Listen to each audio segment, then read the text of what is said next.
Whispers in the storm rain drummed against the windows of Amara Chen's modest cottage as she tucked her son into bed.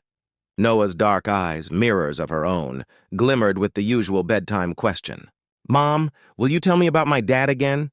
Amara smoothed his rumpled hair, her heart aching with the familiar question. "Your father was a musician with the most beautiful voice.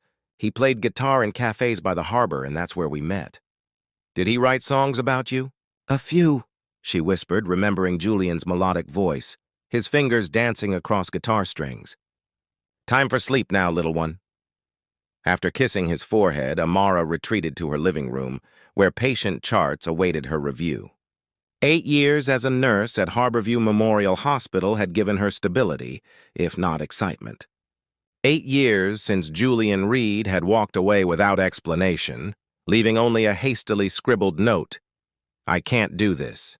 I'm sorry." Outside, the storm intensified. Amara sipped her tea, remembering how Julian had once compared her eyes to calm harbors in storms.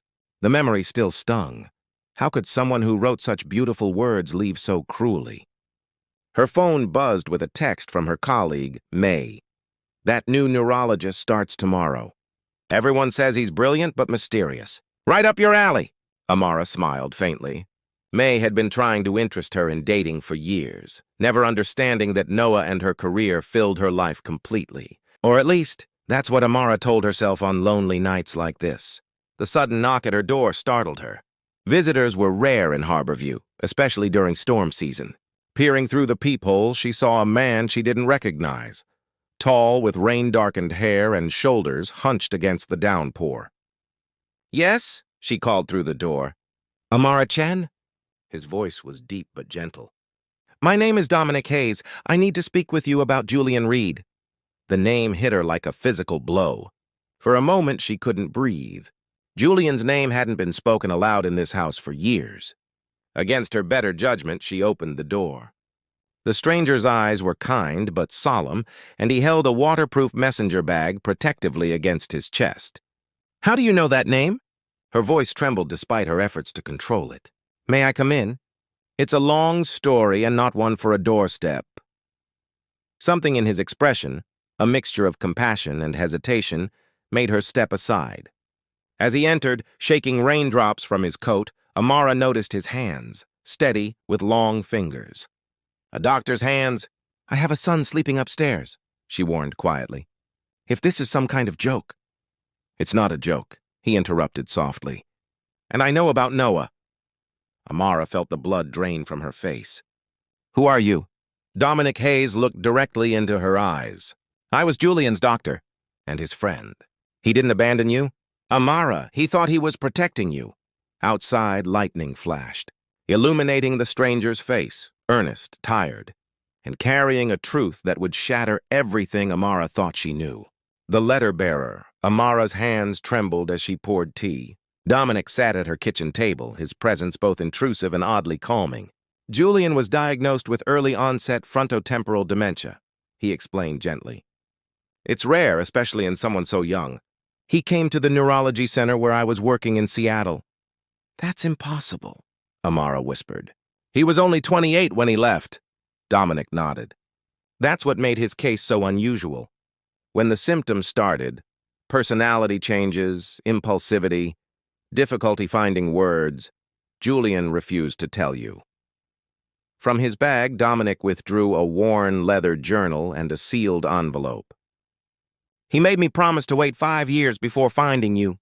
"He thought by then?" His voice trailed off. "He thought he'd be gone," Amara finished, understanding dawning with terrible clarity. "Yes, but the experimental treatments worked better than expected. He's stabilized, though much of his memory is fragmented." Amara stared at the journal, Julian's familiar handwriting visible on its edges. "He's alive, in a specialized care facility in Portland. He has good days and difficult ones." Dominic slid the envelope across the table. He wrote this when his mind was still mostly clear. Rain continued its steady rhythm as Amara broke the seal, unfolding pages covered in the handwriting she'd once known so well. "My dearest Amara, by the time you read this, I'll likely be a stranger to myself. The doctors say my mind is betraying me piece by piece. I couldn't bear for you to watch that happen. To see me forget the lyrics to your favorite songs, or worse, to forget your face. Our child deserves better than a father who might not recognize them. I know leaving this way was cruel. Forgive me for my cowardice. It seemed kinder than the truth. Know that in whatever fragments remain of my mind, you are there. My harbor in every storm. Forever yours. Julian tears blurred Amara's vision. All these years of anger and abandonment, rewritten in a moment. Why now? She asked, looking up at Dominic. It's been 8 years, not 5. Dominic's expression shifted, guilt crossing his features. I tried 3 years ago. I came to Harborview, but when I saw you at the hospital with Noah looking settled and happy, I lost my nerve. You've been watching us? No, he said quickly. I took a position at Harborview last month. When I saw your name on the staff roster, I knew it was time to fulfill my promise. Understanding dawned. You're the new neurologist. Dominic nodded, his eyes meeting hers with unexpected warmth. Julian asked me to look after you both if I could. I never expected to find you in my new workplace. Upstairs, Noah called out in his sleep. A habit since early childhood. Dominic glanced toward the ceiling. He has Julian's profile.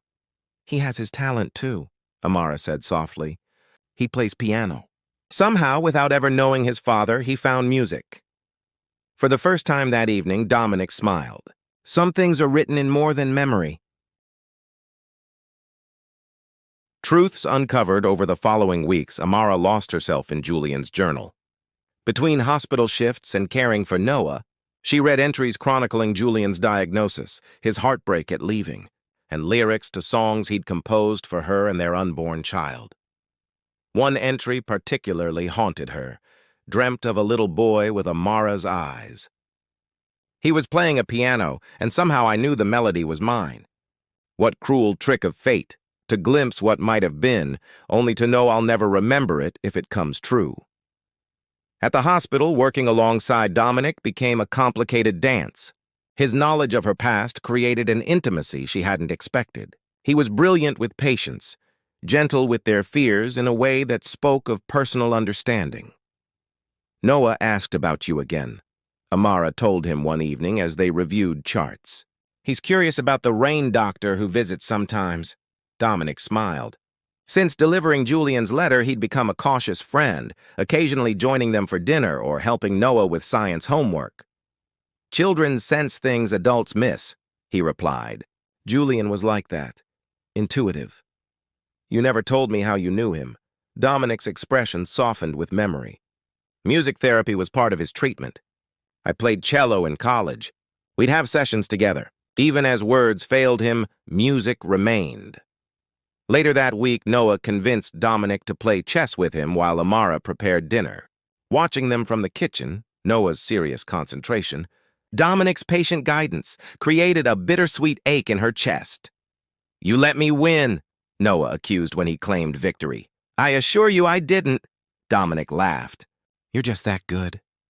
That night after Noah was asleep, Amara confronted the question that had been building since Dominic's arrival. I want to see Julian, she said, watching his expression carefully. And I think Noah should meet him. Dominic set down his coffee. Are you sure? Julian has changed. His condition is stable, but he's not the man you knew. I've spent 8 years hating someone who was suffering, Amara replied. I need to see him, for myself and for Noah. Dominic nodded slowly. I'll arrange it. But Amara, he hesitated. Don't expect recognition. There are days when he doesn't remember me, and I saw him weekly for years. I understand. Their eyes held for a moment too long, an unspoken tension growing between them. Dominic broke the silence first. Julian would be proud of the life you've built, he said softly. Of the mother you've become. Amara felt a flush rise to her cheeks. I should never have had to do it alone. No. Dominic agreed, his hand briefly covering hers. You shouldn't have. The simple touch lingered on her skin long after he'd gone, leaving Amara to wonder why her heart raced at the contact and why guilt followed so quickly behind. Part 4. Reconnections. Care Facility Gardens bloomed with early summer flowers as Amara and Noah waited on a wooden bench. Dominic had gone ahead to prepare Julian for their visit, leaving mother and son in nervous silence. "What if he doesn't like me?" Noah asked suddenly, his small fingers fidgeting with his shirt button. Amara knelt before him. "Your father's mind works differently now, but not liking you would be impossible." When Dominic returned, his expression was encouraging. "It's a good day. He's sitting by the koi pond." They followed him along a stone path to a sheltered alcove where a man sat in a wheelchair, sketching. Though thinner, with prematurely silver-streaked hair, Julian's profile was unmistakable and startlingly similar to Noah's. Amara's knees weakened at the sight. Dominic steadied her with a hand at her elbow, his touch grounding her. "Julian," he called gently, "the visitors I mentioned are here." Julian looked up, his eyes, still the same vivid blue, showing no recognition at first. Then confusion, followed by a flicker of something deeper. "I know your face," he said to Amara, his voice raspier than she remembered but still musical. "From my dreams, maybe?" "From before," she answered softly. "I'm Amara." He nodded slowly as if testing the name. His gaze shifted to Noah, and his drawing pencil fell from suddenly limp fingers. "The boy with the piano," Julian whispered, tears filling his eyes. "You're real." Noah stepped forward, curious rather than afraid. "I do play piano." "Mom says you played guitar." Julian smiled, the expression transforming his face to the one Amara remembered. "Still do on good days. Would you like to hear?" As Noah sat beside Julian's wheelchair, Dominic guided Amara to a bench a few feet away, giving father and son a moment of privacy. "He remembers the dream," Amara whispered, watching Julian point out koi to Noah. "How is that possible?" "Emotional memory persists longer than factual memory," Dominic explained. His mind held on to what mattered most, even if the context is missing. When Julian began humming a melody, Noah immediately recognized it from Amara's bedtime stories, a lullaby Julian had written before he left. "Mom sings this to me," Noah said, his voice carrying to where Amara sat. Julian looked up, meeting Amara's eyes across the garden. For one heartbreaking moment, true recognition flashed across his face. "Harbor eyes," he said clearly. "My safe place." Later, driving home with Noah asleep in the back seat, Amara finally allowed herself to cry. Beside her, Dominic drove in respectful silence, occasionally reaching across to touch her hand. "Thank you," she said finally, "for bringing him back to us. Even like this." Dominic's profile in the fading light seemed suddenly dear to her. His quiet strength a different kind of harbor than Julian had been. "Julian asked me once to promise him something else," Dominic said quietly. "To find happiness myself. I never expected—" He trailed off, eyes fixed on the road ahead. Amara found herself reaching for his hand this time, their fingers intertwining as the miles passed. New constellations, autumn painted Harborview in amber and gold as life settled into new patterns. Noah visited Julian twice monthly, their connection growing through music when words failed. Julian would never fully recover, but in Noah, he found continuity, a living echo of his forgotten melodies. For Amara, healing came in unexpected forms. The burden of abandonment lifted, replaced by a complicated grief for what might have been, alongside gratitude for the truth. And then there was Dominic, patient, steady Dominic, whose presence in their lives had shifted from messenger to something essential. "You're falling in love with him," May observed one afternoon as they watched Dominic and Noah skipping stones at the harbor's edge. "It's complicated," Amara replied, though she couldn't deny the warmth that filled her whenever he was near. "Life usually is," May said simply. That evening, after Noah was asleep, Amara and Dominic sat on her porch swing, a comfortable silence between them as stars appeared above. "Julian asked about you today," Dominic said. "He wanted to know if you were happy." "What did you tell him?" "That you were finding your way there." His eyes met hers. "Was that honest?" Amara considered the question. "Yes," she decided. "Though it's still strange, feeling happiness without guilt." Dominic's hand found hers in the darkness. "Julian wanted that for you. It's in his journal repeatedly." "And what about you?" she asked. "What do you want, Dominic?" Instead of answering immediately, he reached up to tuck a strand of hair behind her ear, his touch feather-light. "From the moment I read about you in Julian's journal, I felt I knew you. When I finally met you, saw your strength, your grace in impossible circumstances, the reality outshone even his words." He leaned closer, his breath warm against her cheek. "I want to be part of your constellation, Amara, yours and Noah's, if you'll have me." Her answer came not in words, but in the closing of distance between them, a kiss both tender and certain, carrying the weight of their intertwined histories and the promise of a future neither had imagined.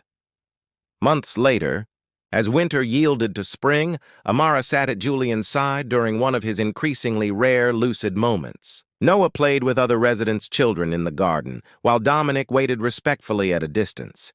"He loves you," Julian observed, following her gaze to Dominic. "I see it in how he watches you like I used to." "Julian," she began, uncertain how to navigate this strange terrain. He shook his head, smiling gently. "Love isn't a finite resource, Amara. It expands to fill the spaces we create for it." He took her hand, his grip surprisingly strong. "We had our melody, you and I. It was beautiful while it lasted. But now you have a new song to write."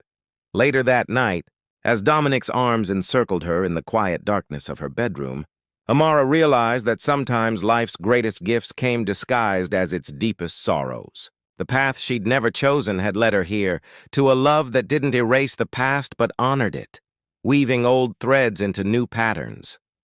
"What are you thinking?" Dominic murmured against her hair. Amara smiled, turning in his embrace to face him.